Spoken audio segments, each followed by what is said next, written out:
Let me ask you this, of those of you who have played any of the Souls series or Bloodborne have role-played as your character? Maybe you did it the first time through, or maybe you never did. Why is that? Well, the answer I have come up with as someone who does in fact enjoy making a character in these worlds, even if they are characters who I know are just going to die and go hollow along the way. I feel like the reason why most people don't roleplay in From Software's latest games are because of the lack of choice, and I mean meaningful choice. Oh, certainly you can choose what your character looks like, what your character wears, what weapons or magic they use, but very rarely does that impact on how your role play a character. With exceptions to very few instances throughout the games, where your actions directly influence the world around you. It is harder to role-play a character, when no matter what you do, the end result doesn't change. The girl at the window in Bloodborne dies no matter what you do. Sigmar dies regardless of what you do, either being killed in Islith or in Ashlake going hollow. Either way the Onion Knight is dead. The only way you can save people, is just by doing nothing, and that to me just doesn't sound like it would be fun from a role-playing perspective, unless you did what I do sometimes and pretend your character is stuck burning up in the first flame, and as that is happening they're projecting themselves out into the other timelines using its power, so they already know about the other characters, their backstories and what to do to save them. On top of this, when it comes to who your character is as a person, it almost always comes down to them being some superhumanly determined individual without a fearful bone in their body as they venture through the dangers which lies ahead of them.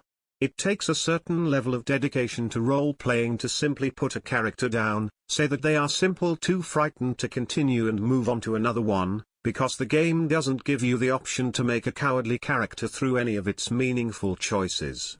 I am not saying the games are bad by any stretch, only that actually role-playing in them is difficult. The way the story is presented to the player also makes it difficult to role-play, as while you might be able to read the item description and extrapolate something from it, your character presumably doesn't have the ability to read an item's history just by picking it up, so you have the added trouble of distinguishing between what the player knows and what the character knows, which can become muddy at times as you try to balance making your character feel like they have at least some knowledge of the world and at the same time don't know too much that it becomes silly. Again, this might not bother a lot of you, it might not even bother most of you. But as someone who really enjoys immersing myself into a character, it bothers me. Not to say I would ever even consider asking From to change their way of storytelling or to change something about their previous games, but with Elden Ring on the horizon and choice being one of the big buzzwords about the game, it got me thinking. Elden Ring is supposed to be a less dreary, more fantastical, majestic even, world where our character is seeking to reclaim their lost grace, whatever that means, and with George R.R. Martin on the project, that this time around your choices will have purpose, that your actions will have consequences both for yourself and those around you, and I don't mean just missing out on a few cool items, a lore tidbit or some obscure piece of dialogue. That's all well and good, but what I am looking for is something that will actually make my character feel distinct from others who do the same questline, interact with the same NPC. If I am trying to make an evil character, only out for themselves and their own power, I'd like that to be reflected into the story at least a little bit. And from what I've been hearing, the NPC or protagonists as they seem to be being called now, play a much more significant role in both how you see the world and perhaps how you inevitably end up shaping the world as a result. The rest of this video is just going to be me discussing how they can encourage people to roleplay in the game. If that doesn't interest you, I thank you for making it this far, but now I'll get on to those ideas. The first one is obviously choice. Give me, give you, give everyone choices, choices, choices. Give us an exorbitant number of choices, but not just any kind of choice, meaningful choices. Choices which can affect your playthrough and allow you to really carve out what sort of person you want them to be.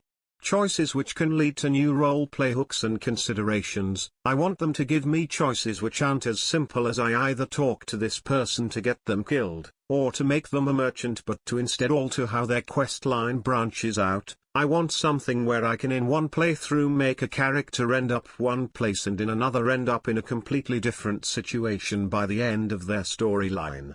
I want choices which can alter how the rest of the game plays out, with different actions either making one area easier or harder and not in just the sense of gaining experience or level. I'd like there to be actual systems built into the game, through roleplay which can make it easier or harder. Take the Dragon Rider in Dark Souls 2 where you can make his arena larger to fight in so you don't have to risk falling off, but instead you talk to some NPCs, do something seemingly unrelated and boom, the boss fight now has a new element added into it which it didn't before.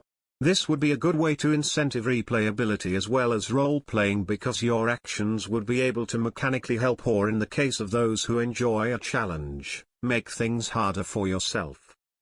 Something which has been told to us about the NPCs in this game is that they will have deep interpersonal relationships with their own goals and ambitions. I want to be able to help, hinder, shift or otherwise mess with these things, pushing and pulling a character in one direction or another, making my character feel much more a part of the world. I'm not saying that they have to add expansive, multi-layered quest lines which involve an absolute mess of crisscrossing connections, but any sort of expanded choice with regards to how we affect the NPCs, rather than just helping them get themselves killed would be nice, and of course I wouldn't complain if they did add in that interweaving connections of sorts, something they played with a little with regards to Grey Rat, Patches and Onion Bro in Dark Souls 3, but a more expansive way of doing that would be amazing. Another thing which would help add on to roleplay in Elden Ring is consequences. If I kill an important NPC, like a blacksmith or a shop owner, I want to have there be consequences, from scene to backtrack on this a bit in later games, where you could revive them as ghosts in Dark Souls 2. The blacksmith and main shop owner in Dark Souls 3 just automatically revived when you sat at a bonfire. I don't want to feel like my actions don't matter, especially to the other characters. If I murder someone in cold blood, I don't want them to respawn and just up their prices. I don't want them to respawn at all, or if they do, I want them to either refuse to work with the player entirely until New Game Plus or be hostile to the player.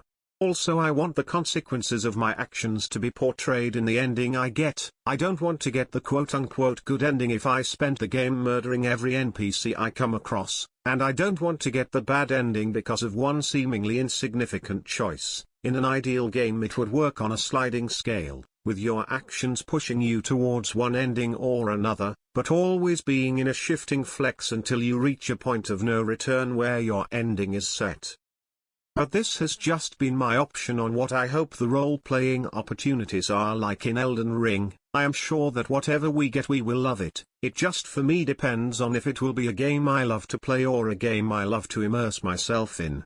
But I have been the Anonymous Weeb and I wish you a good day or night wherever you are.